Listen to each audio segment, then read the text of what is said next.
Arirang Special. On February 25, 2013, Korea's first female president was sworn in. During her inauguration speech, President Park Geun-hye briefly outlined her diplomatic strategy in Northeast Asia. 앞으로 아시아에서 긴장과 갈등을 완화하고 평화와 협력이 더욱 확산될 수 있도록 미국, 중국, 일본, 러시아 및 아시아, 대양주 국가 등 영내 국가들과 더욱 돈독히 신뢰를 쌓을 것입니다. The Park administration's key diplomatic policies, typified by the Northeast Asia Peace and Cooperation Initiative, or NAPSI, and the Korean Peninsula Trust Process can be best summed up as trust building. On February 25, 2016, President Park marked her 3 years in office. Today, we assess the administration's trust-based diplomacy and its accomplishments for the past 3 years.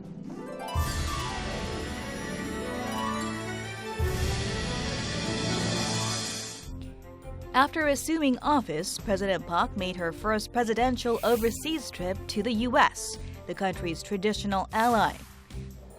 President Park and U.S. President Barack Obama adopted a joint declaration in commemoration of the 60th anniversary of the Korea-U.S. alliance. The declaration was the first of its kind to acknowledge the bilateral relationship as a comprehensive strategic alliance. 한미 동맹이 한반도와 동북아 지역을 넘어 국제사회의 다양한 도전들에 함께 대처하기로 했습니다. Among others, the joint declaration called for the faithful implementation of the Korea-U.S. FTA, coordination of a joint response towards North Korea's provocations, and strengthening of shared efforts to address global challenges. It was considered to have elevated the bilateral ties to a comprehensive global partnership. I think it showed the priority that the new administration in the Blue House has placed on their foreign policy, and a statement that the United States and the alliance is first and foremost the most important agenda for their foreign policy. President Park was also offered a rare invitation to address a joint session of the U.S. Congress. In her speech, she proposed the Korean Peninsula Trust Process, which is aimed at cementing the grounds for peace and reunification on the Korean Peninsula, as well as the Northeast Asia Peace and Cooperation Initiative. This marked the beginning of Trust Politique, the Park administration's signature diplomatic approach for the past 3 years. It's something very symbolic that South Korean president have been welcomed by the U.S. politicians. I think at the speech she mentioned about the Korean Peninsula Trust Politique and NAPSI, and also global role of South Korea. Maybe U.S. ally can have a very positive role for this, peace and stability in the Korean Peninsula, and also in the regional level. Maybe NAPSI can be linked to the expanded role of the U.S. alliance for the stability of and integration of the Asian continent. And global role of Korea also can be linked to the U.S. alliance. One of the crowning achievements of President Park's Trust Politique was improved relations with China. In September 2015, Beijing hosted events to mark the 70th anniversary of China's victory against Japan in World War II. President Park watched the parade on a platform above Tiananmen Square. President Park's attendance was a major milestone in Korea-China diplomacy and a groundbreaking moment that pushed the bilateral relations to a new level. 북핵 문제를 해결하고 또 통일의 기반을 쌓아야 되는데 중국의 도움이 절실하다는 한국의 입장에서는 동북아의 평화와 안정을 위해서 본다면 한국의 전승절 외교는 꼭 필요한 한국의 외교 정책이었다라고 생각됩니다. 한국이 참여함으로 해서 진정으로 한국이 중국의 친구이자 독자적인 어떤 그런 결정을 할 수 있는 나라로 인식했다는 거예요. 여기에 굉장히 우리의 외교의 성과가 있습니다. President Park and Chinese President Xi Jinping were both inaugurated in 2013. President Park's second trip abroad following her U.S. visit was to China. Ever since, President Park and President Xi have had 6 summit meetings where they built mutual trust and respect. Since the diplomatic normalization in 1992, Korea-China relations have evolved rapidly, especially on the economic front. However, political exchanges were mostly limited. Thanks to President Park's diplomatic efforts, the two countries have now become indispensable political partners. 정말 우리의 무역 대상국의 제1번이 중국이기 때문에 그런 관계를 중시하는 건 맞습니다. 그러나 더 중요한 이유는 역시 북한 핵 문제 그리고 한반도의 평화 통일 이걸 이룩하기 위해서 중국과 좀 더 깊은 관계를 유지할 수밖에 없는데 중국이 그것을 방해하거나 또 혹은 무관심하면 안 되고 그걸 적극적으로 지지하고 도와줘야 되는데 그러기 위해서는 우리가 중국과의 신뢰를 쌓아나가야 된다. In addition to attending China's war commemorations, President Park has engaged in extensive diplomacy with China, including joining the China-backed Asian Infrastructure Investment Bank and signing the Korea-China FTA. China, for its part, has described the current bilateral relations as in their best shape. Against this backdrop, there have been concerns in the U.S. and Japan that Korea's diplomacy is heavily focused on China. But President Park stresses that South Korea cannot afford to be sandwiched between the U.S. and China. Instead, she intends to pursue balanced diplomacy between the two superpowers.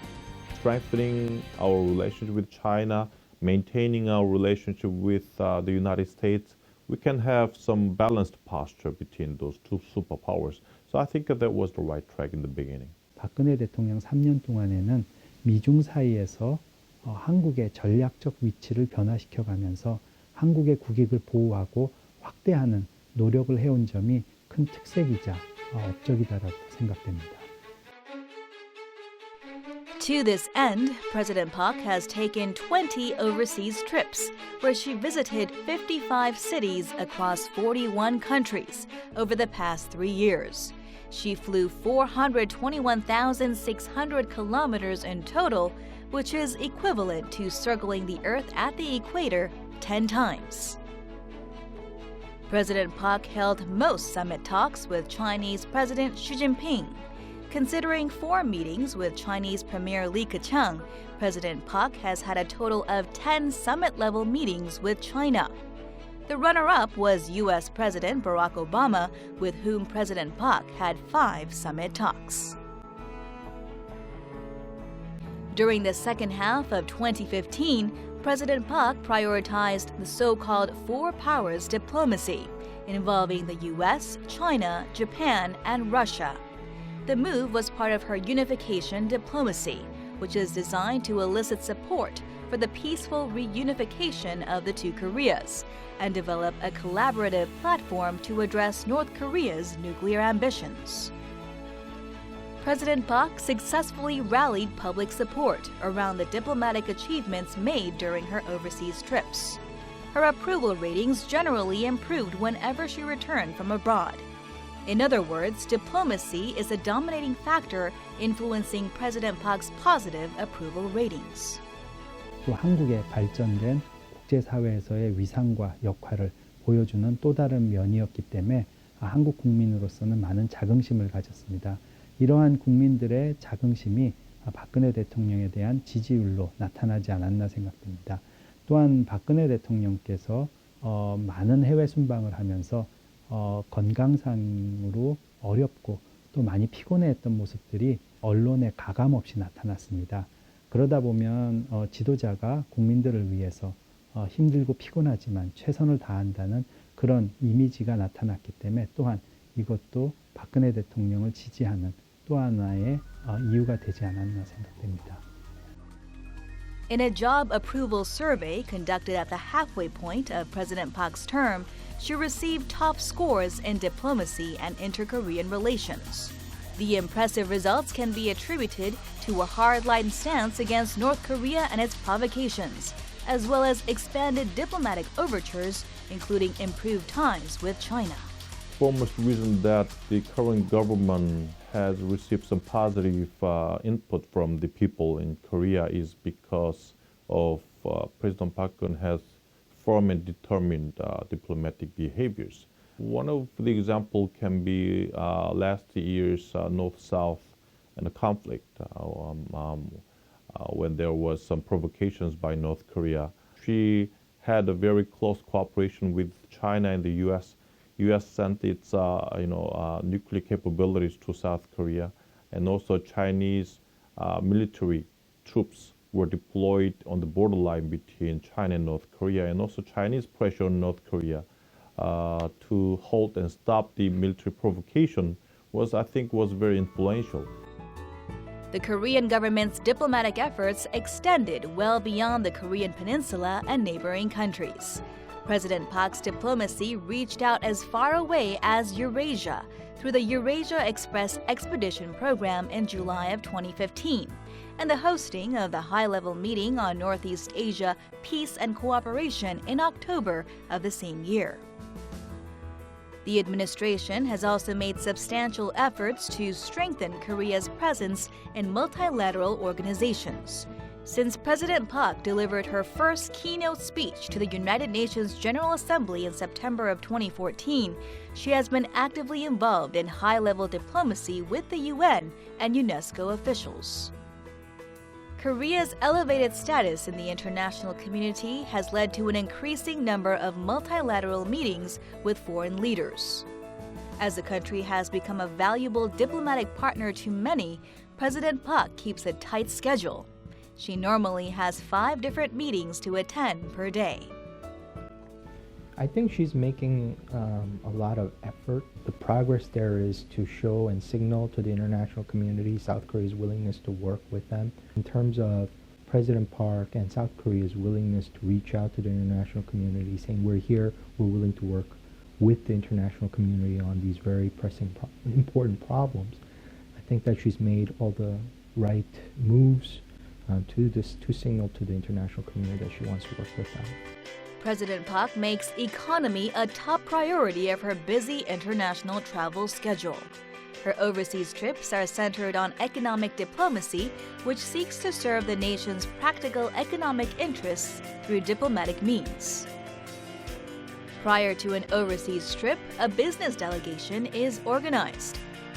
Small to medium-sized enterprises, or SMEs, which account for a growing share of the delegation, benefit from the heightened awareness and reputation of the nation's brand. According to Korea Trade Investment Promotion Agency estimates, Korean SMEs accompanying President Park signed contracts worth $2.3 billion in 2015 alone. After the president's 4-nation tour of the Middle East in March of 2015, the region's investments in Korea grew significantly to $1.3 billion, more than a 5-fold increase compared to the previous year. But among others, the biggest accomplishment of President Park's economic diplomacy is the nation's expanding FTA economic territory. 5 FTAs have been signed since President Park took office, with New Zealand, Canada, Australia, Vietnam, and China. In particular, with the Korea-China FTA, Korea became the world's 3rd largest economic territory and a global economic powerhouse. Despite the ongoing global recession, Korea thrived, posting a record export volume and a record trade surplus for 2 consecutive years, from 2013 to 2014. Economic diplomacy has been the most important elements for the current government's diplomacy. The other ministries dealing with industry sectors also played quite an important role to explore the new opportunity set forth by the state visit by the president. So economic diplomacy has been quite effective so far. This is why the current government's diplomatic policy has been regarded positively by the general public. Park Geun-hye administration has signed 5 FTAs. Basically, these FTAs completed the bilateral FTAs we are currently pursuing. Now we are facing the new paradigm for the FTA competition, which is mega FTAs, embracing many countries with major economies. Moving beyond bilateral FTAs, the Korean government plans to create an economic bloc in Northeast Asia, such as the Korea-China-Japan FTA, which is expected to shift the diplomatic landscape in the region.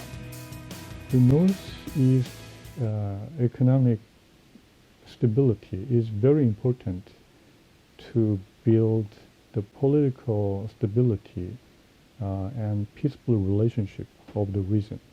In addition, the three countries, the industry sectors, has the big opportunity to be improved by mutually supplementing each other's comparative advantage. In that regard, Korea's role as a catalyst to motivate this, the Northeast economic cooperation will become increasingly important in the future. Now, at the beginning of 2016, the Park administration's trust diplomacy has been once again put to test, following North Korea's fourth nuclear test and long-range rocket launch. In response to the North's provocations, the South Korean government suspended all operations at the inter-Korean Kaesong Industrial Complex. The tough move was intended to send a message that the Korean Peninsula Trust process is based on the premise of inter-Korean trust. 이제 더 이상 설마 하는 아니한 생각과 국제사회에만 제재를 의존하는 무력감을 버리고 우리가 선도해서 국제사회의 강력한 공조를 이끌고 우리 스스로 이 문제를 풀어내기 위해 가능한 모든 방법을 동원해야 합니다.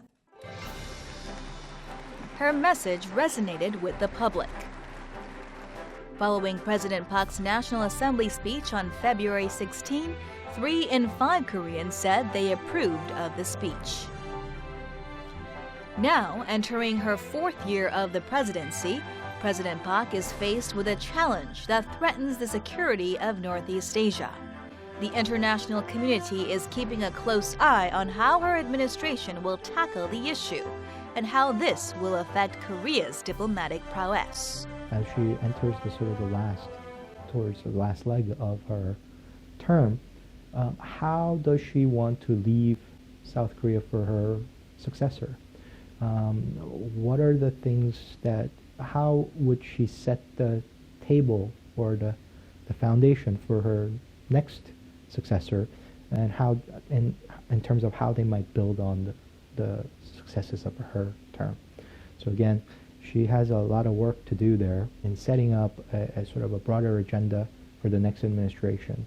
A lot of the problems haven't changed much, but it should be an interesting year or two until the next administration comes in, and that will decide where her legacy is. Deeply rooted in trust, the Park administration's diplomacy has proved its strength despite a number of obstacles. 전반적으로 신뢰 프로세스는 여러 가지로 노력을 많이 해서 어느 정도는 정착이 됐다고 봅니다. 이 동북아 외교에서 어느 정도는 주도적으로 해나갈 수 있는 부분이 생길 수 있도록 그 기반이 되는 신뢰를 형성하는데 많은 성과가 있었다고 보여집니다. 한미 동맹을 굳건히 하고 그 기반 위에서 한중의 우호관계 또 신뢰관계를 강화해 나왔다는 점입니다. 그로 인해서 한반도의 평화 안정을 구축해 나가는데 새로운 기반을 쌓았다고 생각됩니다.